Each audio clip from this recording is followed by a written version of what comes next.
तो अगर आपको चाहिए तो ज़रा अल्लाह का जिक्र कीजिए, ज़ोर से बोलिए सुभान अल्लाह। और अल्लाह का जिक्र करो, उसके ऊपर कोई फ़र्क नहीं पड़ता।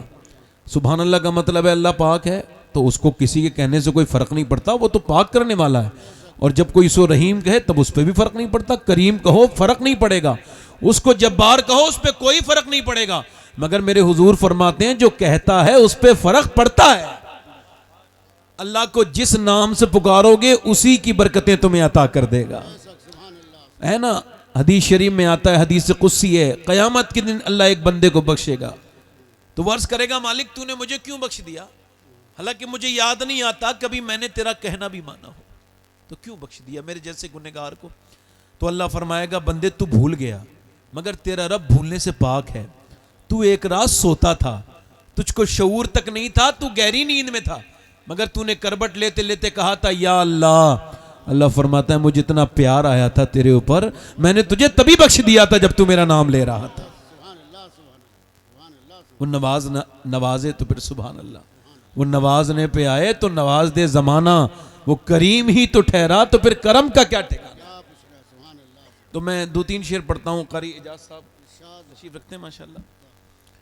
और मैं हुजूर की उस करीबी शख्सियत की शान में कुछ शेर पढ़ रहा हूँ कि पूरी दुनिया में इतनी अजीम कोई माँ नहीं है जितनी जिनकी शान में मैं शेर पढ़ रहा हूँ वो अजीम है।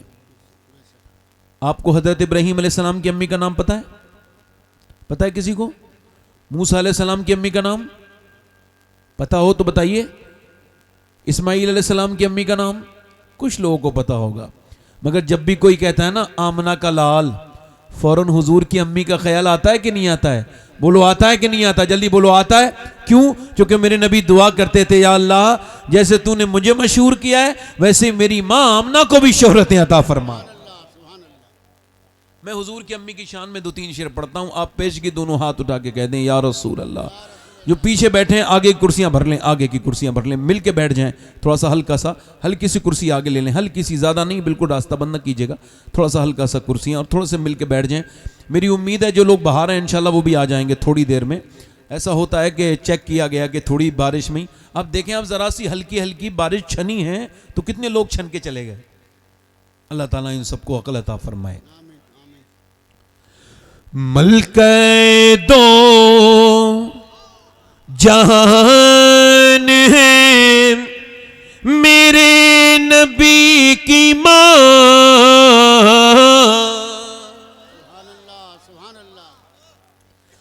मलके दो जहान है मेरे नबी की माँ, मलके दो जहान है, मलकाए दो जहान है मेरे नबी की माँ, मलकाए दो जहान है मेरे नबी की माँ, रहमत का साए बान है मेरे नबी की माँ,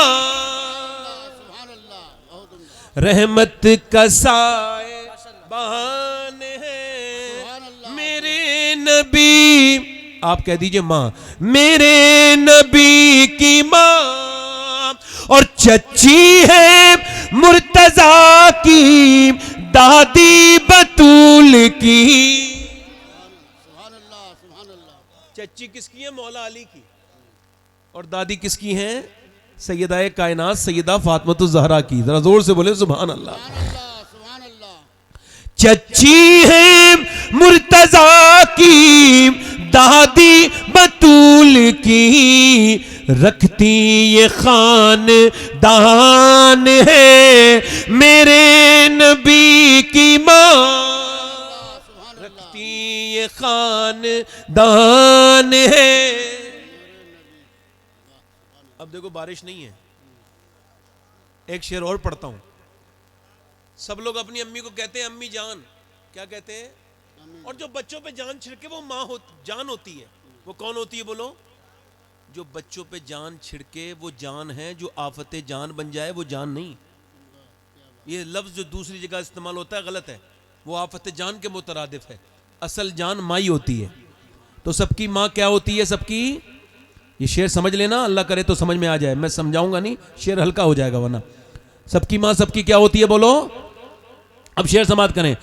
कहते हैं अपनी माँ को सब बच्चे अम्मी जान, कहते हैं अपनी माँ को सब बच्चे अम्मी जान, सोचो कि किस की जान है मेरे नबी की माँ। सोचो और सोचो।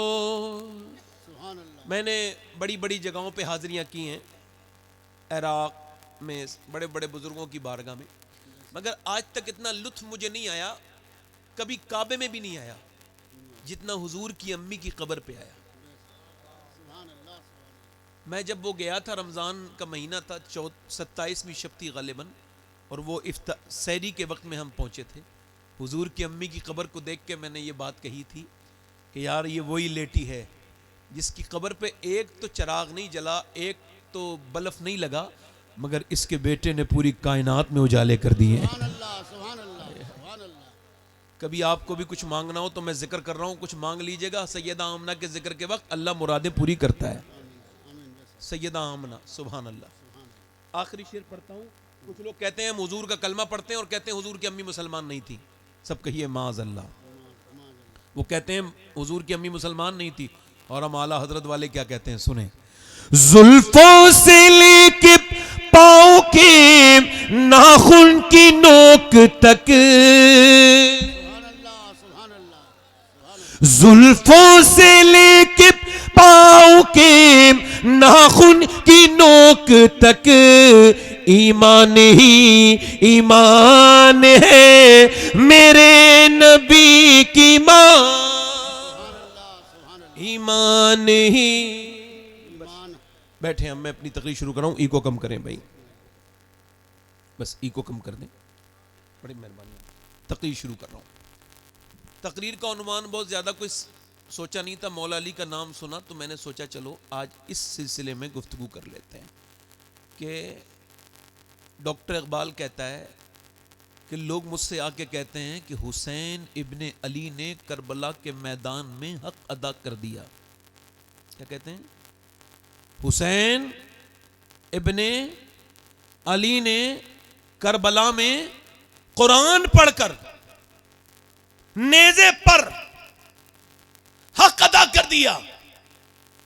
इकबाल कहता है मैं उनसे कहता हूं यह बात अधूरी है, यह पूरी बात नहीं। बात पूरी यहां से शुरू होती है कि पहले मदीने में अली ने बाप होने का हक अदा किया, फातिमा ने मां होने का हक अदा किया, फिर हुसैन ने करबला में कुरान पढ़ के हक अदा होने अदा किया है, शहजादा होने का, बेटा होने का। इसका मतलब साफ साफ है 90% हिंदुस्तान में शिकायतें आ रही हैं, इसमें से मुसलमान शामिल नहीं, गैर मुस्लिम भी शामिल हैं, कि उनके बच्चे उनका कहना नहीं मान रहे। अच्छा, कितना बड़ा धक्का लगता है आदमी को जब उसका बेटा जवान होकर उसे जलील करता है, जिसे पूरी जिंदगी उसने सींचा, सवारा, पढ़ाया, लिखाया, और फिर एक दिन खड़े होकर वो कहता है तुमने मेरे लिए कुछ नहीं किया, बदतमीजी करता है। कितना दिल टूटता होगा उस वक्त। मगर वो इस बात के लिए, मेरी बहनें, मेरी बेटियां, जब उनके बेटे बिगड़े, जब उनके घर में कोई बिगड़ जाए, तो वो क्या करती हैं आज भी? वो कहती हैं चलो कोई तावीज़ वाले के पास चलते हैं, इस तावीज़ वाले से ये ठीक हो जाएगा। हालांकि ऐसा मेरे भाइयों हो सकता है, हो जाए, मैं इसका मुनकिर नहीं, मगर मैं तावीज़ की बरकतों का मुनकिर नहीं, मगर एक बात अर्ज करना चाहता था आपसे, वो बड़े गौर से सुनिएगा आप। हजरत फुज़ैल बिन आयाज घोड़े पर बैठ के जा रहे हैं, उनके घोड़े ने बिदकना शुरू किया। बिदकना समझते हैं, यानी वो आउट ऑफ कंट्रोल हो गया, उसने उनका कहना मानना बंद कर दिया, वो नाफरमानी करने लगा घोड़ा। तो आपने उसको वहीं पर रोका, बंद किया और उसको बांधा, और फिर आपने वुजू करके नमाज पढ़ना शुरू कर दी और सजदे में रोना शुरू कर दिया। जैसे ही आप रोए वैसे ही मुरीदों ने देखा कि घोड़ा ठीक हुआ, आप घोड़े पे बैठ के चलने लगे।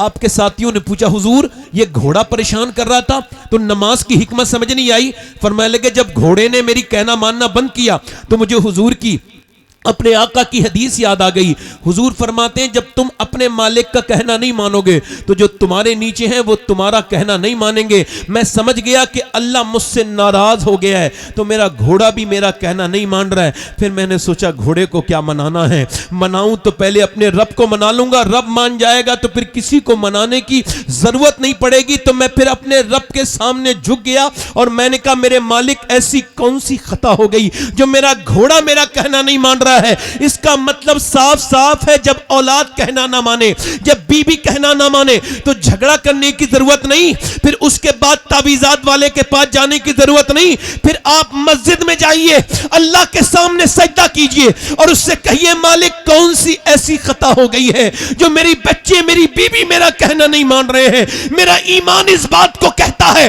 कि अगर तूने अल्लाह को राजी कर लिया, जो कि बहुत आसान है, तो फिर तुझे अपनी औलाद को राजी करना नहीं पड़ेगा। अल्लाह राजी हो जाएगा तो फिर सब राजी हो जाएगा। अल्लाह राजी हो जाएगा तो बोलो अल्लाह राजी हो जाएगा। अल्लाह राजी हो जाएगा तो सब राजी हो जाएंगे। इसका मतलब क्या है? 6 साल का बच्चा है, ठीक है, 7 साल का पागल हो गया। अब 7 साल का बच्चा ठीक पैदा हुआ हो फिर पागल हो जाए, क्यों? वो जो डॉक्टर के पास लेके गए, मोबाइल की वजह से पागल हुआ था। डॉक्टर ने पूछा तुम्हारी माँ कहाँ है? साइकेस्ट्रिस्ट ने, नफ्सियात का जो डॉक्टर था, उसने पूछा तेरी माँ कहाँ है? कहने लगा मेरी माँ इस मोबाइल के अंदर है, उसके अंदर से निकल के आएगी। फिर कहते तेरा बाप कहाँ है? कहा बाप भी मेरा इसके अंदर है। तवाजुन खो बैठा 6 साल का बच्चा। माँ कह रही है हाय मेरे बेटा क्या हो गया, मेरे बेटे क्या हो गया? मैंने कहा मेरी बहन सुन, मैं तुझे समझाता हूँ। बेटा तो अल्लाह ने, सुन, बच्चे जानवर के भी होते हैं। भैंस का बच्चा बिल्कुल अपनी माँ को पहचान लेता है। इमाम गजाली फरमाते हैं जितनी तालीम की ज़रूरत होती है जानवर को, उतना वो पैदा होता है तो उसको इतना तालीम होती है, यानी उसको पता होता है उसकी माँ कौन है, क्या खाना है क्या नहीं खाना है। मगर इंसान के बच्चे को नहीं पता होता। अगर नहीं रोकोगे तो अंगारा भी हाथ में ले लेगा। आपने समझा मेरी बात को? नहीं, अंगारा भी हाथ में ले लेगा। अब आपका बच्चा पैदा हुआ है, बिल्कुल माँ को पहचान नहीं रहा है। जो प्यार देगा उसको माँ समझ लेगा, जो मोहब्बत करेगा उसको माँ समझ लेगा। अब तूने जब ये बच्चा रोया, हालांकि जानवरों के बच्चे कभी ऐसे नहीं रोते, मगर जब तेरा बच्चा रोया तो तूने उसको मोबाइल दे दिया। हालांकि वो तुझे चाहता था, तेरी सोहबत चाहता था कि तू उधर तू उसे जिस तरफ मोड़ती वो उस तरफ मुड़ जाता, मगर मेरी बहन तूने ऐसा किया नहीं। जब वो रोया तूने मोबाइल दे दिया। जब वो रोया, यहां तक कि तेरा शौहर भी घर पे आया, वो भी मोबाइल चलाता रहा। दिल्ली में बच्चों से पूछा गया एक स्कूल में कि भाई तुम क्या बनना चाहते हो, तो तकरीबन 1500 बच्चों से उन्होंने पूछा, तो उसमें से एक बच्चे ने बड़ी अजीब बात कही। एक बच्चे ने कहा मैं स्मार्टफोन बनना चाहता हूं, यानी मोबाइल बनना चाहता हूं। तो उससे पूछा उसके मास्टर ने, बेटे तू ऐसी बात क्यों कर रहा है? कहने लगा न मेरी माँ मुझ पे ध्यान दे, न मेरा बाप मुझ पे ध्यान दे। मेरा बाप शाम को आता है और मोबाइल में लग जाता है, मुझसे बात नहीं करता। मेरी माँ भी पूरे दिन न जाने कहाँ कहाँ लगी रहती है, मोबाइल में लगी रहती है, मगर मुझे वो कभी प्यार नहीं करती। मगर मेरे माँ बाप दोनों मोबाइलों से बहुत प्यार करते हैं, उन दोनों के पास मोबाइल हर वक्त रहता है। तवज्जो करना मेरी बात पर, इस तरफ देखो।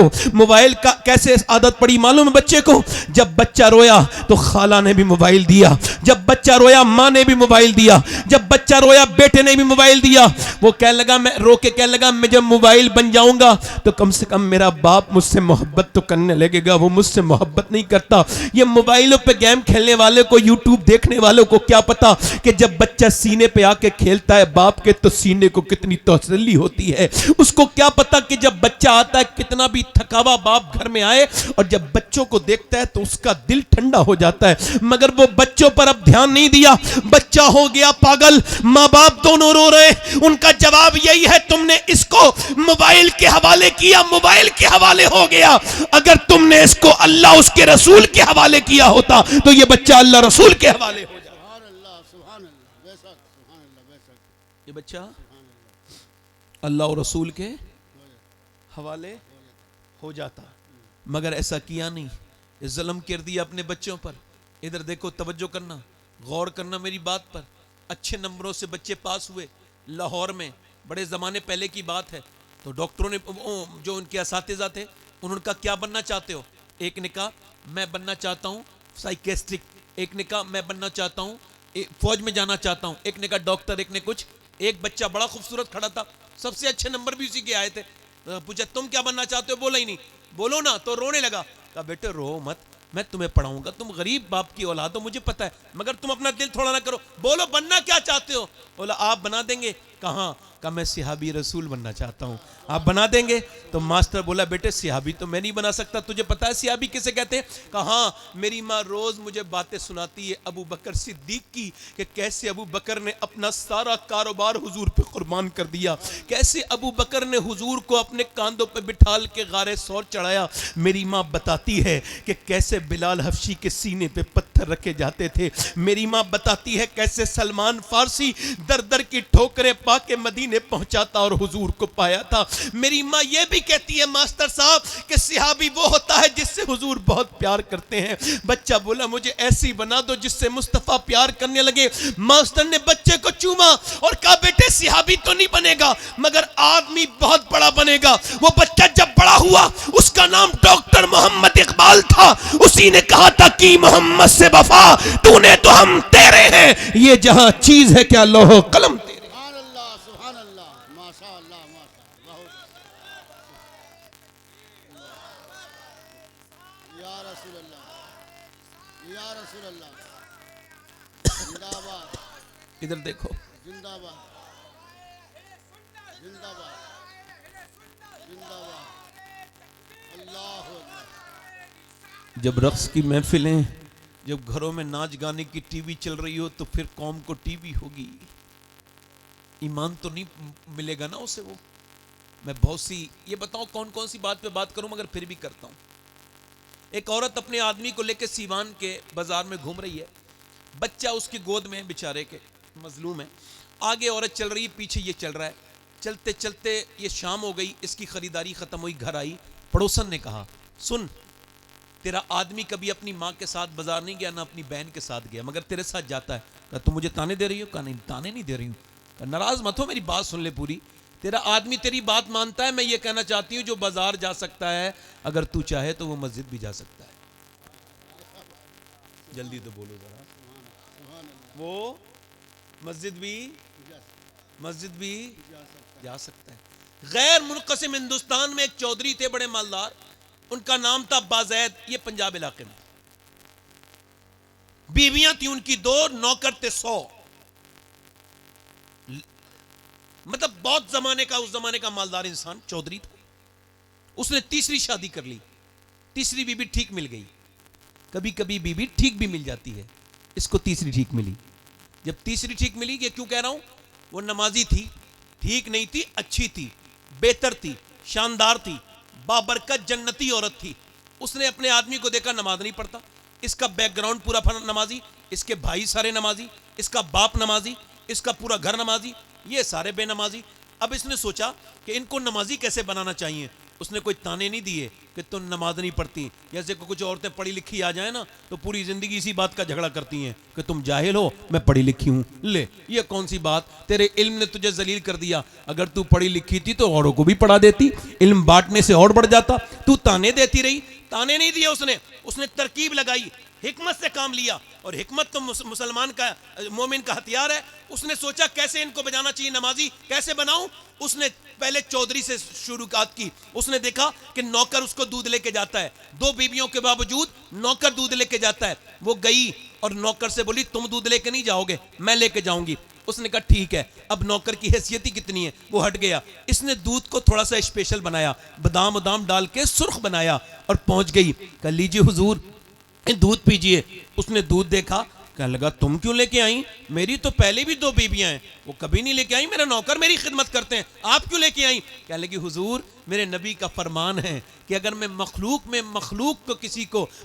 में से मखलूक को अगर हुक्म देता कि सजदा करो तो मैं बीबी को देता कि वो अपने खाविंद को करे। आपका मकाम में बहुत बड़ा है, लिहाजा ये लीजिए आप दूध पीजिए। तो अल्लाह के रसूल सल्लल्लाहु अलैहि वसल्लम के गुलामों सुनो, उसने दूध लिया और पी लिया। इसने कहा मैं जरा आपके पाँव भी दबाना चाहती हूँ, जरा इजाजत दें। कहा क्यों? कि मैं अपने घर पे अपने अब्बा के पाँव दबाती थी, अब आपके दबाऊंगी। अच्छा, वो पाँव दबाना भी जानती थी। कुछ लोग पाँव दबाएं तो दर्द कर देते हैं, कुछ लोगों को उसके पॉइंट मालूम होते हैं, जब दबाते हैं तो अंदर रिलैक्स होने लगता है। इसने वो पॉइंट उसके छुए और जब उसको दबाना शुरू किया, इसको हल्की हल्की नींद आने लगी। ये बिस्तर पे सीधा होके सो गया। अभी इसकी नींद के खर्राटे शुरू हुए तो ये आगे बढ़ के बोली, हुजूर आपको नींद आ रही है और मैं भी जा रही हूं, मुझे भी नींद आ रही है, मगर अगर आप इजाजत दें तो सुबह फजर की नमाज के लिए उठा दूं।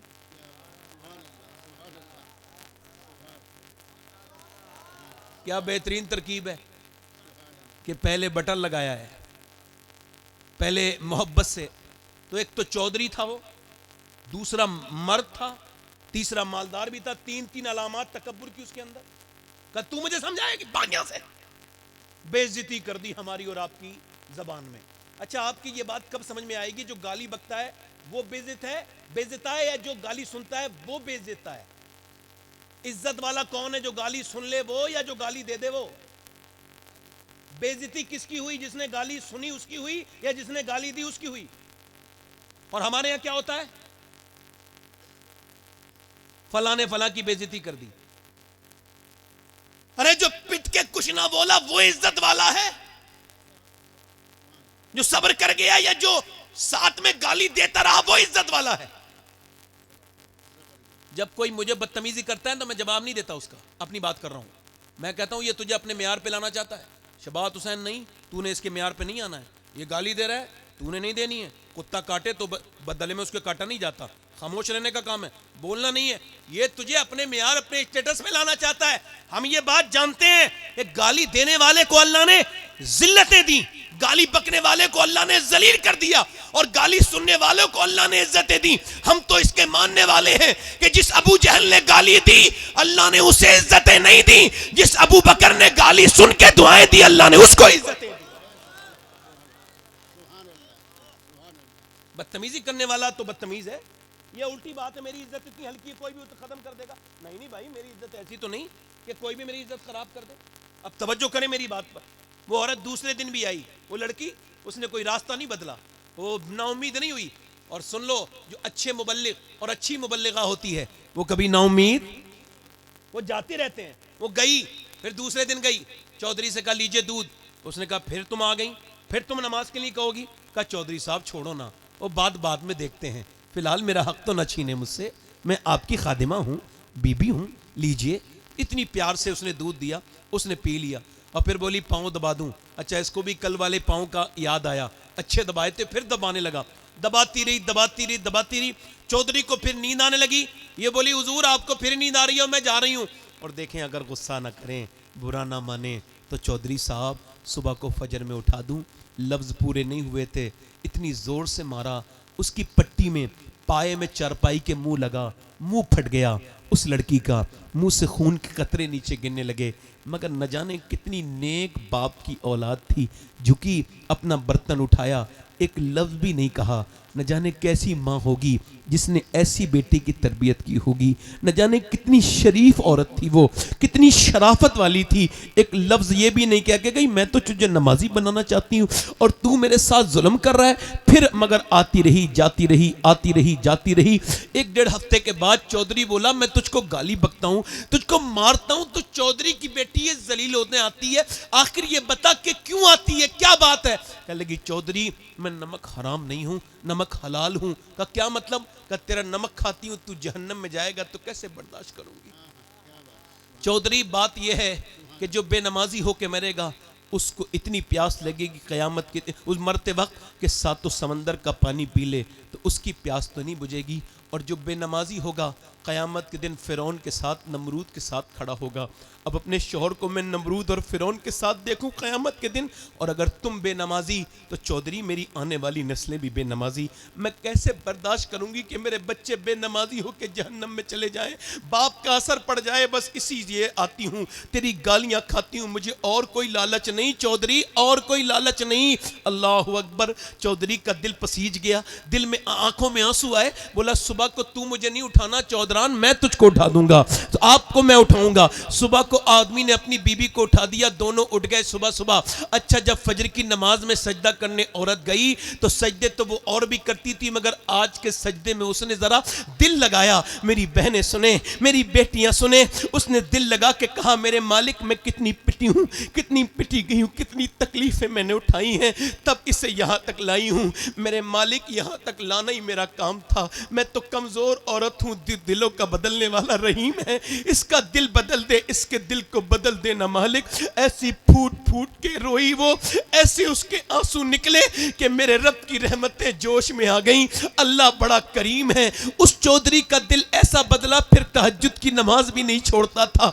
उसने अपने घर में बड़ी सी मस्जिद बनवाई, उसके 100 नौकर नमाजी, बीबियां नमाजी, इलाके में नमाजी बन गए लोग। एक औरत ने पूरी जागीर को बदल के रख दिया, पूरे इलाके को बदल के रख दिया। इन दोनों के दरमियान जब एक बच्चा पैदा होता है तो वो कोई बच्चा आम नहीं था, बल्कि कुतुबुल अख्ताब सुल्तान मोहम्मद बाहू था, जिसने कहा था तस्बीह फिरी पर दिल नहीं फिरिया, की लेना तस्बीह फड़के हूं, इल्म पढ़ा पर अदम न सीखिया, की लेना इल्म नु फड़के हूं। हुजूर मुफ्ती आजम हिंद फरमाया करते थे कि पंजाब में इतना बड़ा गौसे आजम का आशिक कोई गुजरा नहीं जितना सुल्तान मोहम्मद बाहू था। तो जब माँ बाप नेक पे होते हैं तो बच्चे फिर वली बन के पैदा होते हैं। नारे तकबीर, नारे तकबीर, नारे रिसालत, ए भाई अहले सुन्नत। सुभान अल्लाह, सुभान अल्लाह। इसका मतलब समझे कुछ आप? बात का मतलब समझे? एक औरत ने चाहा तो जमाना, अगर एक औरत चाहे तो जमाना अब भी, अगर थोड़ा सा ध्यान दे दे मेरी बहन, मोबाइल से ज्यादा कुरान की तरफ आए, नबी की तरफ आए। कुरान क्या है? कुरान शिफा है। क्या है वो? सफा। और ये हजरत इब्ने अब्बास फरमाते हैं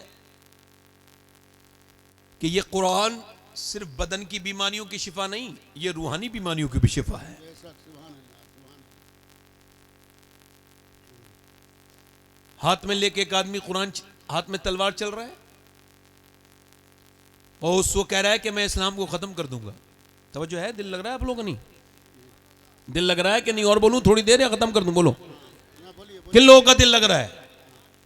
देखो साहब, सबका तो दिल में नहीं लगा सकता, मगर जिसका दिल अल्लाह से लगा हुआ है उसका जरूर मेरी तकरीर में दिल लग जाएगा। आज जिसके दिल में खराबी है तो उसके दिल का तो इलाज की जरूरत है ना। क्या कहा था बशीर बद ने? हर धड़कते पत्थर को लोग दिल समझते हैं, उम्रें बीत जाती हैं दिल को दिल बनाने में। हाँ, एक गालिब ने कहा था, रगों में दौड़ते फिरने के हम नहीं कायल, जब आंख ही से न टपका तो फिर लहू क्या है। और आला हजरत से आगे तो कोई जा ही नहीं सकता। फरमाने लगे दिल है वो दिल जो तेरी याद से मामूर रहा, सर है वो सर जो तेरे कदमों पे कुर्बान गया। एक जगह फरमाते हैं यूं तो सब उन्हीं का है, पर दिल की अगर पूछो ये टूटे हुए दिल ही खास उनकी कमाई है। ये टूटे हुए दिल ही खास उनकी कमाई है।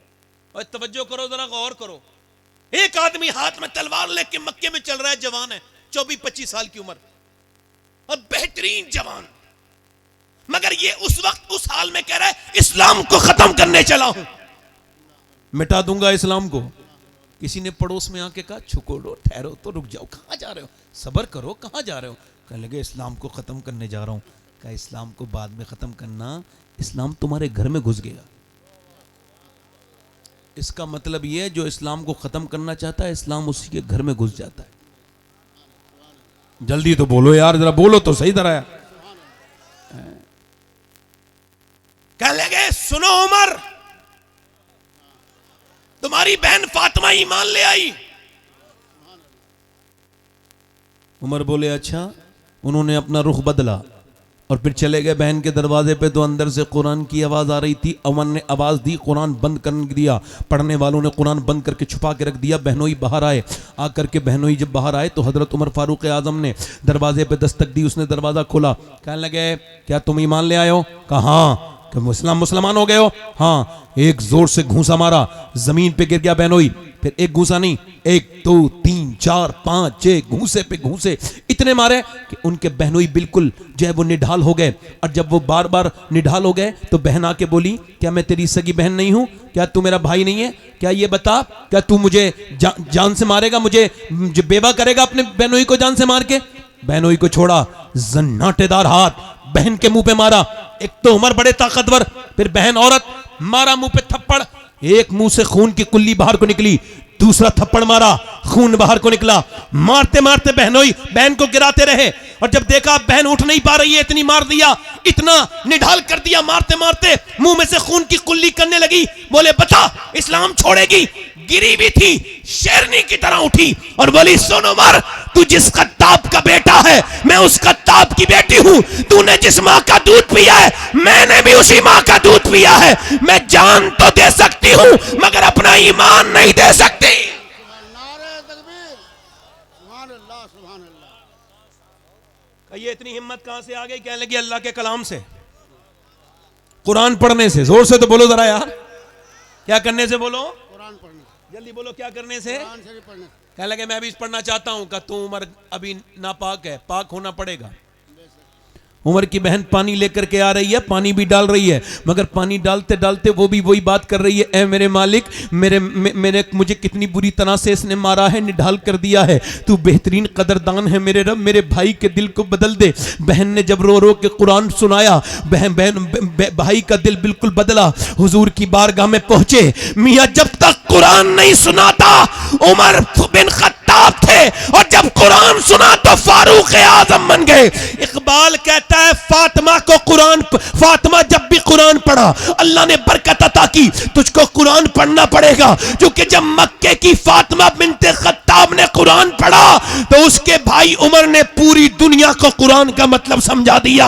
और जब फातिमा बिनते मोहम्मद ने जब मदीने में कुरान पढ़ा तो उसके भाई हुसैन, उसके बेटे हुसैन ने पूरी दुनिया को कुरान का मतलब समझा दिया। सुभान अल्लाह, सुभान अल्लाह।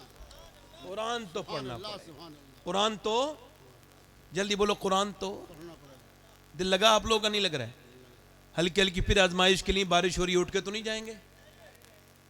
थोड़ा सा दिल लगा के बोले इंशाअल्लाह नहीं जाएंगे, मुस्कुरा के बोले। इसका मतलब यह है कि कुरान पढ़ा जाना चाहिए। अच्छा, लोग ये शिकायत कर रहे हैं कि हमारे बच्चे हमारा कहना नहीं मानते। आप ऐसा करें, जिधर ये बारिश हल्की हल्की आ रही है उधर से कुर्सियां हटा लें, जब तक चला सकते हैं चलाइए, बाकी मैं तो माशाल्लाह आपकी खिदमत कर ही रहा हूं। हाँ, कोई बात नहीं, आप परेशान ना हो। बारिश से कोई मरता उरता नहीं है, मैं आपको सही बता रहा हूं, मालूमात के लिए बता रहा हूं। अगर बीमार भी हो गए तो ये भी गुनाह झड़ जाएंगे इंशाल्लाह, है ना? कुछ मेडिकल वालों का भला हो जाएगा। जोर से तो बोलो सुभान अल्लाह। वैसे बारिश रुक गई, देखो ये यहां पे ईमान चेक होता है जल्दी जल्दी, है ना? इंशाल्लाह ये रुक जाएगी। वैसे बारिश को रुकवाना नहीं चाहिए, अल्लाह ताला की जो मर्जी है हम उस पर राजी हैं। अब मेरी बात सुनिए, हजरत सैयदना इमाम हसन रदी अल्लाह तआला अन्हु, मौला अली के साहबजादे बड़े, जरा जोर से बोलो सुभान अल्लाह। वो फरमाते हैं मैंने अपनी अम्मी के साथ कभी खाना नहीं खाया। किसके साथ? दस्तरखान पे। क्यों? कहने लगे अगर मेरी माँ किसी चीज के लिए उठाने के लिए हाथ बढ़ा रही हूं और मैं अगर उसको हाथ से उठा लूं तो इसको मैं बेअदबी समझता हूं, तो ये बेअदबी ना हो जाए, इस वजह से मैंने, इसका मतलब साफ साफ है कि जब तक माओ ने कुरान सुनाए थे बच्चों को तब तक तब्दीलियां थीं। बच्चों में माँ बाप की इज्जत करने का ज़ौक़ शौक़ था। अभी यहाँ पर ये पंजाब यूनिवर्सिटी में, ये चंडीगढ़ में एक वीडियो वायरल हुआ, एक आदमी अपनी माँ को मारता था, वो प्रोफेसर था।